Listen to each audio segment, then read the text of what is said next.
kato, minulla kävi kerran, se oli 50-luvulla, niin sattui niin pahat kelit, että jäätiin Petterin kanssa pikkusen jumiin. Niin oli vain sieltä isäntä tuli setorilla ja veti meitä semmoista, että päästiin jatkamaan.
No niin, tervetuloa Raahen seudun setoristit. Ajetaan Kemijärvelle turvallisesti kotiin ja kuulostaa siltä, että koneet on kestänyt hyvin, että huoltoauton laittaa terveistä enemmän kuin te traktori.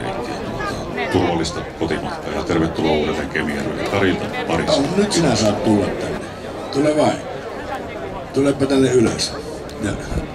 Ootapa, me on vaihdettu sähköpostia ja meinas käydä niin, että minä tänne päässyt, mutta kun putosin kuin Enon veneestä, niin sanopa, kuka sinä ensinnäkin olet? Laurila Matti ja Raahen seudun setoristien puheenjohtaja.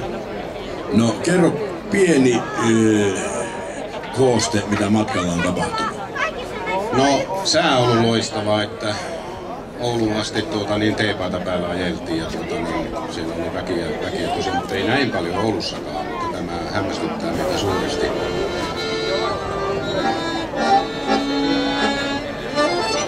Raahesta kun tarkattiin, retkellemme siis, ABC:ltä käännyt.